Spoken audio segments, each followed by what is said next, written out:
प्रिय विद्यार्थियों, राजनीति विज्ञान की कक्षा में आप सभी का स्वागत है। आज के इस वीडियो लेक्चर में हम डिस्कस करेंगे अंतर्राष्ट्रीय संगठन के बारे में। अंतर्राष्ट्रीय संगठन क्या है, अंतर्राष्ट्रीय संगठन का क्या अर्थ है, अंतर्राष्ट्रीय संगठन की प्रकृति क्या है, अंतर्राष्ट्रीय संगठन की विशेषताएं क्या है।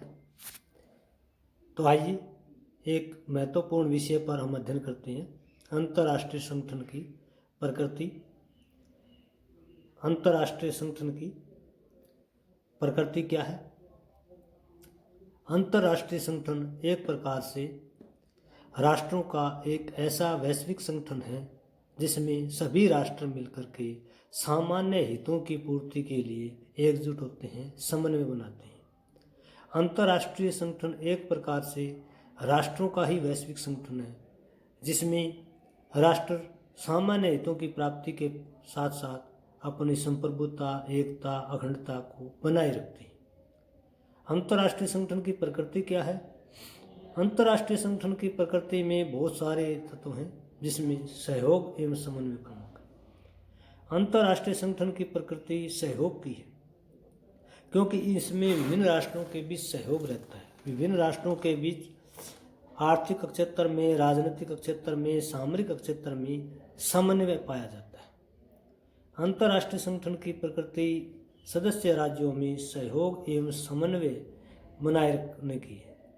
अंतर्राष्ट्रीय संगठन में राज्य परस्पर अपने हितों के लिए टकराते रहते हैं, लेकिन फिर भी संघर्ष के साथ उनमें सहयोग और समन्वय की भावना पाई जाती है। राज्यों को अपने राष्ट्रीय हितों की पूर्ति के लिए दूसरे विभिन्न समूहों का सहारा लेना पड़ता है। राष्ट्रों के परस्पर सहयोग पर ही अंतर्राष्ट्रीय संगठन का भविष्य निर्भर है। अंतर्राष्ट्रीय संगठन में राष्ट्र परस्पर प्राकृतिक व अप्राकृतिक आपदाओं में सहयोग करते हैं। अंतर्राष्ट्रीय संगठन में राष्ट्रों के सहयोग एवं सहायता के लिए अंतर्राष्ट्रीय संगठन फलीभूत नहीं हो सकता।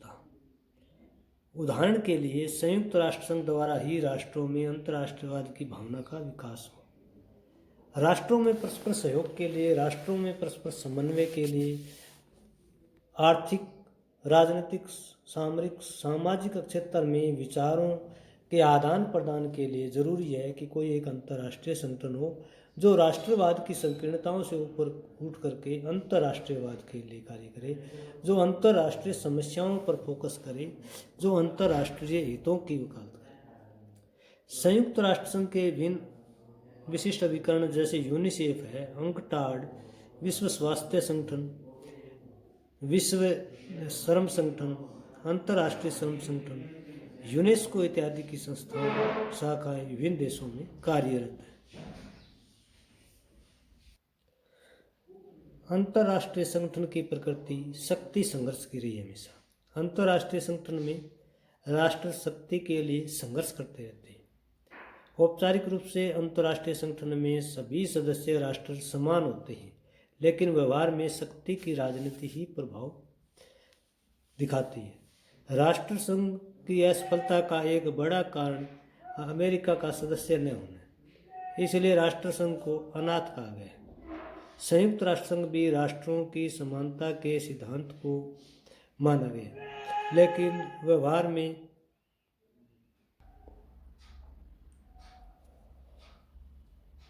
अंतर्राष्ट्रीय संगठन की प्रकृति शक्ति संघर्ष से संबंधित है। संयुक्त राष्ट्र संघ में भी सभी राष्ट्रों को समानता का अधिकार दिया गया। संयुक्त राष्ट्र संघ की महासभा में सभी राष्ट्रों की वोट की वैल्यू एक समान मानी गई है। सभी राष्ट्रों को 5 प्रतिनिधि भेजने का अधिकार है, लेकिन फिर भी संयुक्त राष्ट्र संघ में वीटो पावर कंट्री अन्य 188 कंट्रीज की कंपैरिजन में बहुत ज़्यादा प्रभावशाली है। संयुक्त राष्ट्र संघ की सुरक्षा परिषद में 5 जो वीटो पावर राज्य है वो अंतर्राष्ट्रीय राजनीति में प्रभावशाली भूमिका निभाते हैं। अंतर्राष्ट्रीय प्रकृति जो संगठन है उसकी प्रकृति शक्ति संघर्ष पर आधारित है।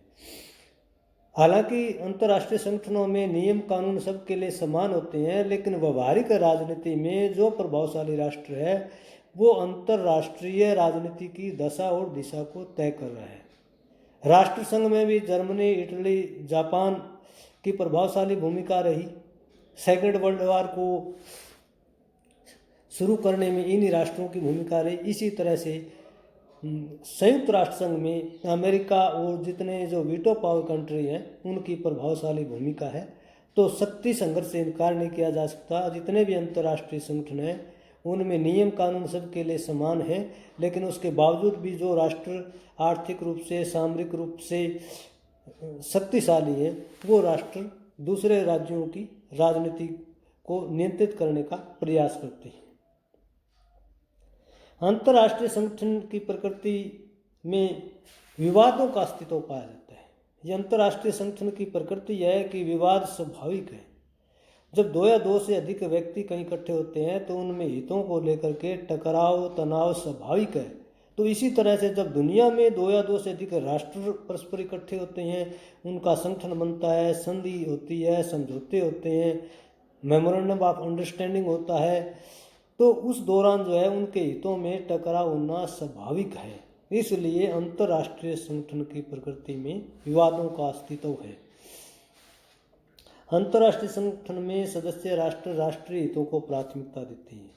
हालांकि वो अंतर्राष्ट्रीय हितों से जुड़े होते हैं, लेकिन राष्ट्र की सीमाओं से वो पूरी तरह से पार नहीं जा पाते। राष्ट्रीय हितों की पूर्ति के लिए दूसरे राष्ट्रों के साथ तनाव व टकराव होता रहता है। उदाहरण के लिए भारत और पाकिस्तान दोनों ही संयुक्त राष्ट्र संघ के सदस्य हैं, लेकिन दोनों के बीच कई तरह के विवाद बने हुए हैं। कश्मीर समस्या को लेकर भारत और पाकिस्तान के बीच 4 युद्ध हो चुके हैं। संयुक्त राष्ट्र संघ का भारत और पाकिस्तान से संबंधित अवलोकन दल भी अंतर्राष्ट्रीय सीमा का कई बार निरीक्षण कर चुका है। केवल भारत और पाकिस्तान नहीं, दूसरी तरफ अरब इजराइल संकट देखे ये भी 1948 से चला आ रहा है।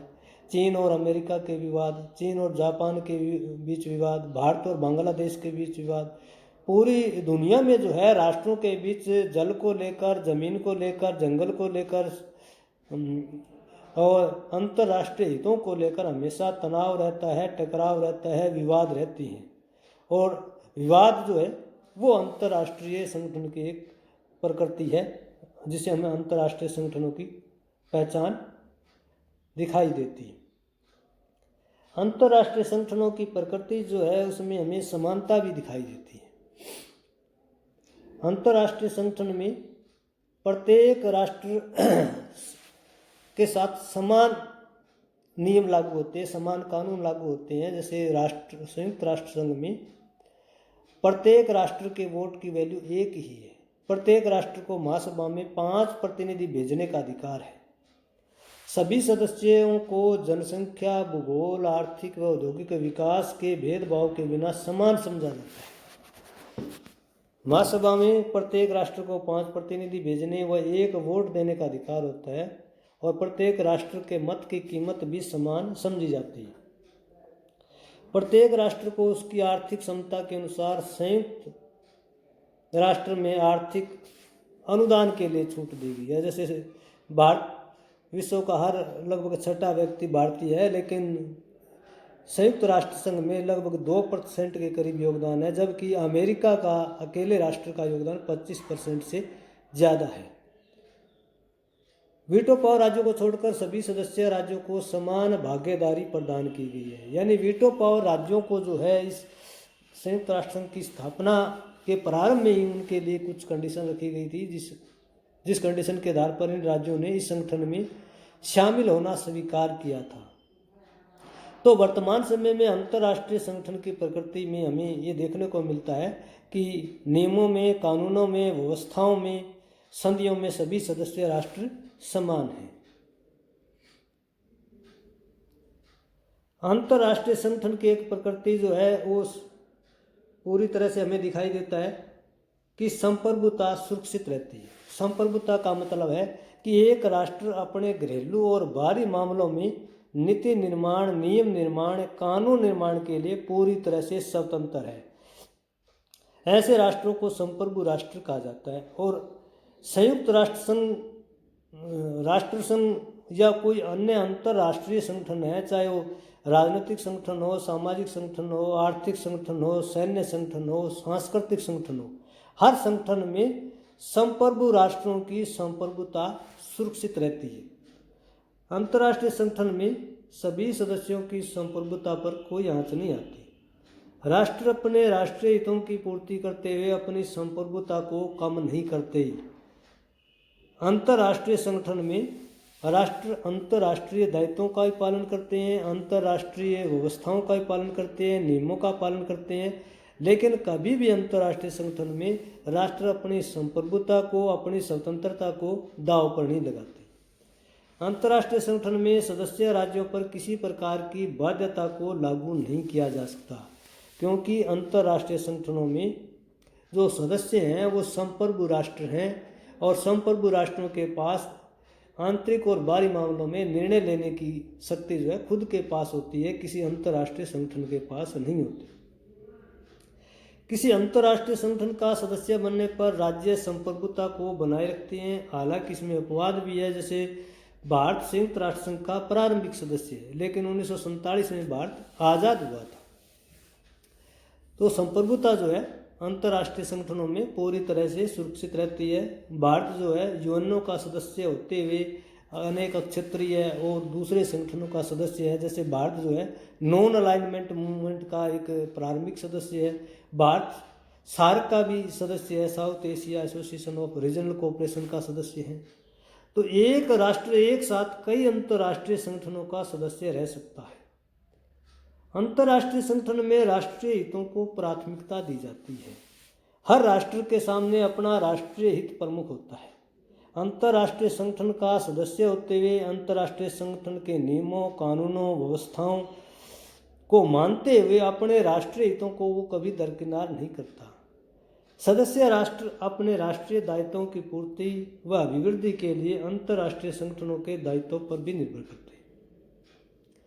उदाहरण के लिए भारत संयुक्त राष्ट्र संघ की सुरक्षा परिषद में स्थायी सदस्य के लिए G4 के माध्यम से लगातार संघर्ष जारी किए है। G4 का मतलब है भारत, ब्राजील दोनों कृषि प्रधान देश हैं, जर्मनी और जापान दोनों उद्योग प्रधान देश हैं। पूरे चारों ही देश काफ़ी लंबे समय से लगातार संघर्ष कर रहे हैं कि संयुक्त राष्ट्र संघ की सुरक्षा परिषद में उन्हें विशेष स्थान दिया जाए।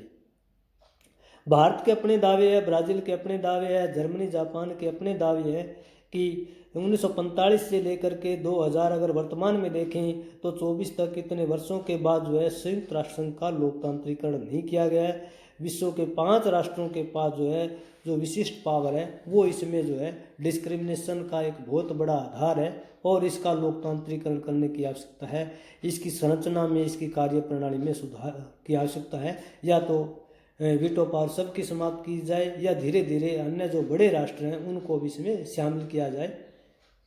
भारत सुरक्षा परिषद में स्थायी सदस्यता प्राप्त करने के लिए अपने राष्ट्रीय हितों की अभिवृद्धि चाहता है।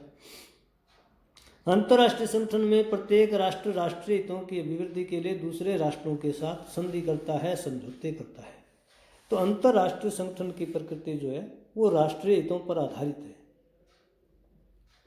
अंतर्राष्ट्रीय संगठन में हमें अंतर्निर्भरता की प्रकृति दिखाई देती है। अंतर्राष्ट्रीय संगठन में कोई अकेला राष्ट्र अपने अस्तित्व को लंबे समय तक कायम नहीं रख सकता। जैसे एक अकेला व्यक्ति जो है अपनी दैनिक आवश्यकताओं की पूर्ति स्वयं नहीं कर सकता। उस व्यक्ति को अपने दैनिक आवश्यकताओं की पूर्ति के लिए दूसरे व्यक्तियों के संपर्क में आना पड़ता है। इसी तरह भी राष्ट्रों को भी अंतर्राष्ट्रीय राजनीति में दूसरे राष्ट्रों के साथ संधि करनी पड़ती है, समझौते करने पड़ते हैं, दूसरे राष्ट्रों पर अपनी निर्भरता बनाए रखनी पड़ती है। अंतर्राष्ट्रीय निर्भरता में प्रत्येक राष्ट्र अपनी राष्ट्रीय आवश्यकताओं की पूर्ति के लिए दूसरे राज्यों के संपर्क में आता है, दूसरे राज्यों से अपनी राष्ट्रीय आवश्यकताओं की पूर्ति के लिए संधि समझौते करता है। किसी राष्ट्र के पास खाद्यान्न है, किसी राष्ट्र के पास तेल है, किसी राष्ट्र के पास रबड़ का है, किसी राष्ट्र के पास टेक्नोलॉजी है, किसी राष्ट्र के पास उन्नत किस्म की इंडस्ट्री है, किसी अन्य राष्ट्र के पास जो है अन्य प्रकार की टेक्निक है।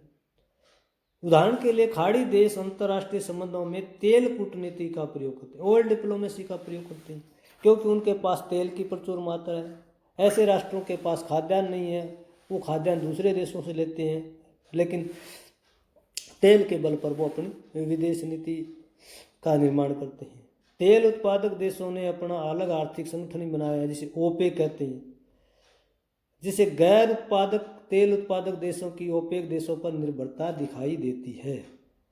अंतर्राष्ट्रीय संगठन की प्रकृति राष्ट्रों में परस्पर वस्तुओं व सेवाओं के आयात निर्यात पर निर्भर करती है। दुनिया में हर राष्ट्र जो है दूसरे राष्ट्रों के साथ संधि करता है, समझौते करता है, मेमोरेंडम करता है और कई प्रकार के गठबंधन करता है। तो उसके पीछे उस राष्ट्र का राष्ट्रीय हित है, उस राष्ट्र की अंतर्निर्भरता है कि वो राष्ट्र अकेला अपनी आवश्यकताओं की पूर्ति नहीं कर सकता, इसलिए दूसरे राष्ट्रों के संपर्क में आना पड़ता है, दूसरे राष्ट्रों पर निर्भर रहना पड़ता है। अंतर्राष्ट्रीय संगठन की प्रकृति हमें विश्व सरकार के रूप में भी दिखाई देती है। हाँ, वर्तमान समय में संयुक्त राष्ट्र संघ पूरे विश्व में विश्व सरकार के रूप में ही कार्य करे। विश्व के बहुत सारे विद्वानों ने विश्व संघ की, विश्व संगठन की, विश्व सरकार की कामना की है। अंतर्राष्ट्रीय स्तर पर जितने मानवतावादी चिंतक हुए हैं उन्होंने विश्व में मानवता के कल्याण के लिए, मानवता की भलाई के लिए एक विश्व संघ की कामना की है कि ऐसा विश्व संघ जिसमें संघ के सभी सदस्य स्वतंत्र रहते हुए, संप्रभु रहते हुए, अपनी एकता अखंडता को सुनिश्चित रखते हुए अंतर्राष्ट्रीय दायित्वों का निर्वाह करे, अंतर्राष्ट्रीय स्तर पर मानव कल्याण के कार्य करे, अंतर्राष्ट्रीय स्तर पर मानव हित के कार्य करे, अंतर्राष्ट्रीय स्तर पर जो वैश्विक चुनौतियां हैं उन पर पार पाने के लिए संघर्ष करे। इस समय अगर हम यूएनओ को देखें तो वर्ल्ड का सबसे बड़ा पॉलिटिकल ऑर्गेनाइजेशन है। विश्व में यूएनओ के 193 जो है मेंबर हैं और ये अब तक का सबसे बड़ा संगठन है। 1945 में इसकी स्थापना हुई थी कि यह थर्ड वर्ल्ड वार को रोकेगा, विश्व स्तर पर शांति स्थापित करेगा, सहयोग स्थापित करेगा, राष्ट्रों की सुरक्षा को बनाए रखेगा।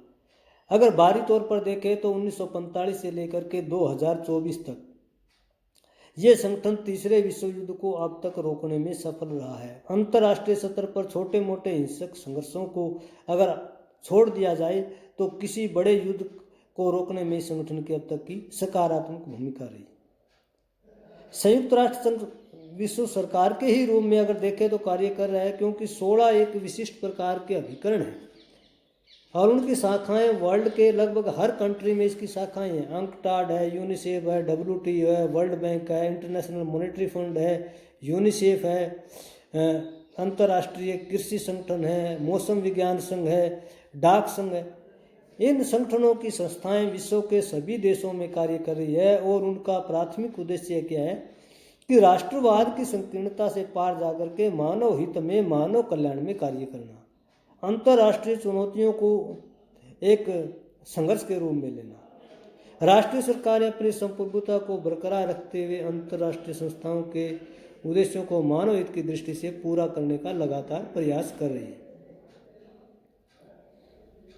अंतर्राष्ट्रीय संगठन की प्रकृति हमें शांति एवं सुरक्षा के रूप में भी दिखाई देती है।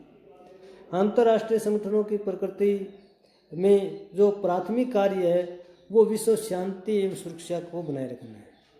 फर्स्ट वर्ल्ड वार के बाद लीग ऑफ नेशन की स्थापना होती है। उसका प्राइमरी एम था विश्व में शांति बनाए रखना, विश्व के सभी राष्ट्रों की सुरक्षा, एकता, अखंडता को सुनिश्चित करना। उसके बाद सेकेंड वर्ल्ड वार हुआ तो जस्ट जो है 1945 में यूनाइटेड नेशन ऑर्गेनाइजेशन की स्थापना होती है। यूनाइटेड नेशन ऑर्गेनाइजेशन का प्राइमरी लक्ष्य था विश्व में शांति बनाए रखना, विश्व में सुरक्षा बनाए रखना और मानव कल्याण के कार्य करना। तो अंतर्राष्ट्रीय स्तर पर जितने भी संगठन बनते हैं उनका प्राइमरी उद्देश्य विश्व में शांति एवं सुरक्षा को बनाए रखना है। अंतर्राष्ट्रीय स्तर पर शांति और सुरक्षा को बनाए रखने में सभी प्रकार के अंतर्राष्ट्रीय संगठन, चाहे वो सैन्य संगठन हो, अक्षेत्रीय संगठन हो, आर्थिक संगठन हो, कहीं न कहीं उनका भी सकारात्मक योगदान रहता है। और विशेष करके लीग ऑफ नेशन और यूनाइटेड नेशन दो ऐसे बड़े अब तक के अंतर्राष्ट्रीय राजनीतिक संगठन हुए जिन्होंने विश्व में शांति एवं सुरक्षा का कार्य किया। इन संगठनों की स्थापना ही वर्ल्ड वार को रोकने के लिए हुई। यूनाइटेड नेशन ऑर्गेनाइजेशन की स्थापना थर्ड वर्ल्ड वार को रोकने के लिए हुई थी और 1945 से लेकर के लगभग 78 साल के करीब हो गया 2024 तक ये जो संगठन है थर्ड वर्ल्ड वार को रोकने में पूरी तरह से कामयाब रहा है। अब तक के छोटे मोटे हिंसक संघर्षों को अगर छोड़ दिया जाए तो अंतर्राष्ट्रीय स्तर पर शांति और सुरक्षा स्थापित करने में इस संगठन की प्रभावशाली भूमिका रही है। तो अंतर्राष्ट्रीय स्तर पर अंतर्राष्ट्रीय संगठन की प्रकृति हमें वैश्विक समस्याओं के समाधान के रूप में भी दिखाई देती है। जैसे जैसे दुनिया में टेक्नोलॉजी का प्रचार प्रसार हो रहा है, आधुनिकता की ओर विश्व के नागरिक जा रहे हैं, वैसे वैसे वैश्विक समस्याएं दिन प्रतिदिन नए स्वरूप में उभर करके सामने आ रही है। वर्तमान समय में यूएनओ जैसे बड़े अंतर्राष्ट्रीय राजनीतिक संगठन के सामने बहुत सारी समस्याएं हैं, जैसे ग्लोबल वार्मिंग की समस्या, भूतापन की। पृथ्वी का तापमान हर वर्ष बढ़ रहा है, ये किसी एक देश की समस्या नहीं है, दुनिया के सभी देशों की समस्या है। पर्यावरण प्रदूषण किसी एक देश की समस्या नहीं है, और कोई एक देश जो है पर्यावरण प्रदूषण को बढ़ावा नहीं दे रहा है, बल्कि विश्व के सभी राष्ट्रों का इसमें एक प्रकार से भूमिका है पर्यावरण प्रदूषण को बढ़ाने में। और ऐसी समस्या से सभी राष्ट्र पीड़ित है, कोई एक राष्ट्र या कोई एक महाद्वीप पीड़ित नहीं है। और इसके लिए समाधान भी अंतर्राष्ट्रीय स्तर का होना चाहिए। पृथ्वी सम्मेलन और दूसरे पर्यावरण संबंधी सम्मेलनों का समय समय पर इसलिए आयोजन किया जाता है कि व्यक्ति को शुद्ध जल मिल सके, शुद्ध हवा मिल सके, शुद्ध जो वातावरण मिल सके। उसके लिए ज़रूरी है कि पर्यावरण प्रदूषण के जितनी चुनौतियाँ हैं उनको अंतर्राष्ट्रीय स्तर पर दूर करने के लिए राष्ट्र अपनी संकल्प सिद्धि दे, राष्ट्र अपना सहयोग प्रदान करे। मानवाधिकार शोषण की समस्या किसी एक देश की नहीं, विश्व के लगभग हर देशों में मानवाधिकारों का शोषण होता है और ये ग्लोबल समस्या है।